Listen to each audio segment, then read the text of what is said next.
Good morning everybody, it's Jo Armstrong here with Close to My Heart. I have a rather ad hoc video for you this morning, but I'm making these little booklets and I want to show you how I'm putting them together. So I suddenly thought, right, before I make any more, I'm going to get the video out and show you how I'm getting on with these. So I'll just take you through the progress of the next one, and so you can see step by step what I'm doing. This is my crafting table on a regular crafting day. I just want to show you the mess. See, this is how unprepared I am for this video. Right, the first thing I'm going to do is the stamping for the front of the cards. So I'll just show you how I'm doing that. I'm using crystal blue and the hexagons from the Epic stamp set, the real life one. What I'm doing is just creating a little bit of a base for my trees. So I'm doing first and second generation stamping just to give me a wee texture for those trees to sit on. The great thing about this stamp is that it actually doesn't have to be perfectly lined up. You can have it a little bit off and it really won't be noticeable. There's actually a gap in there and it's not going to matter. That's the good thing. Right, that'll do. I'm going to stamp my black trees. Here we are. This wee design here, which is very sweet. I'm going to stamp it in archival black rather than just the normal black. I want it to be my archival or memento black so that you can be sure, or so that I can be sure that it won't run when I colour over the top. So I'm going to pick out some of these designs in my Shin-Han markers. So I need to know that it's not going to bleed. I'm doing a couple at once because I've got more than one booklet on the go. I don't know if a third will fit. No, not quite. Never mind. Alright, so I've got my two trees stamped there. I don't know how you set it up when you craft, but I usually have a whole section set up for stamping and different part of my table set up for cutting, etc. So we're over here on the cutting bit now. I'm going to cut this sheet of black 12 by 12 down to a strip of 4 2/8. Take out my cutting blade, switch to my scoring blade, and I'm going to score it at 6 2/8. Give it another tiny one there so that that's the fold line, and then I'm going to give it another, that's 3/4 of an inch or so. So there's my sheet. Grab my punch. This is my scallop edge punch, and I am scalloping the shorter side. So now when I fold it over the top,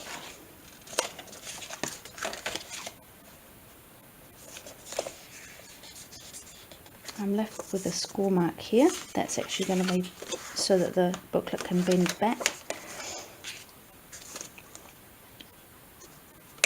Use my hole punch. 2 holes in there. Right, I'm going to get, this is also 4.2 wide, pre-cut. I just cut it before. I want this a wee bit narrower.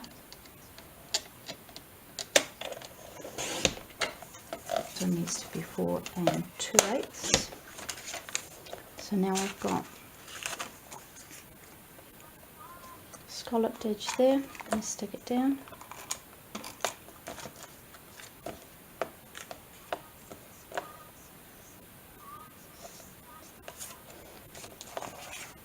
And I'm sticking this to the inside of the black booklet.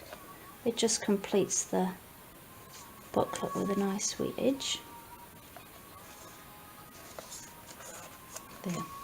Okay, so you've got a little scallopy edge so that you can open it there, like that.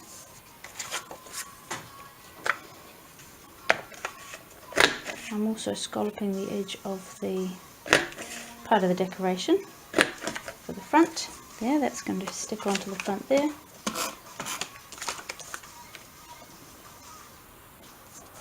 Right, now we come to sticking our tree down.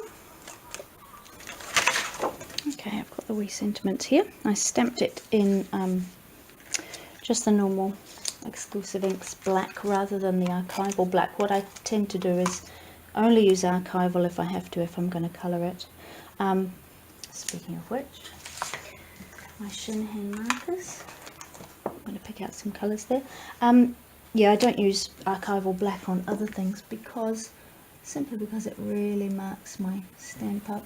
So unless I'm going to colour it in, just picking out the birds, unless I'm going to colour it in with the pens or some other reason to use the archival, I do stick to the exclusive inks.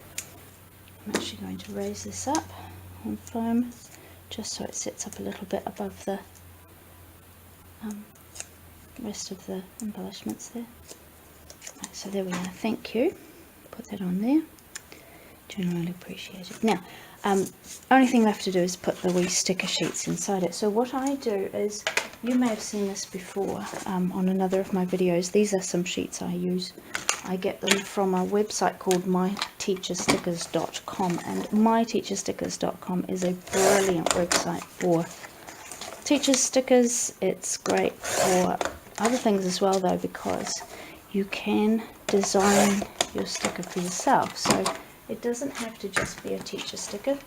You can tell it what you want written on it. And so this is a sticker sticker sheet which I've had designed for my team members, just as a wee thank you. And I'm just trimming them into sections that are going to fit in the little book that I've just made. Hence the 4.2, 4 2/8, because that's the height, the width of these.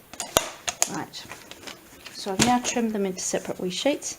I'm going to hole punch them, and to make sure that I hole punch them in the right places, I'll hole punch them through here, so that'll go in there. Now I just grab my punch again. I hate this bit, this is pathetic, I'm not very good at this. Ugh. Right. Done. Okay, so now we've got 2 holes there. Right, so I've threaded through a little bit of baker's twine. There we go. I'm just going to tighten a wee bow and snip off the spare bits. But other than that, it's pretty much finished. You can put a little sentiment on the inside, a little message, sorry, to your recipient on the inside. This could easily be a birthday card, a teacher's end of year present, a teacher's beginning of year present. Doesn't matter. That's a bit untidy. Now I actually decided against using my tidy wee hole punch for this, because it is a pain threading the baker's twine through. Even if you're using a needle, it just takes that much longer. So I used the huge one, and it's possibly not as attractive, but it's just so much quicker when you're doing a lot of wee booklets. So that's the way it looks. On the inside they've got their wee sticker sheets, and I'm going to put a little message in here from me, and there we are, done.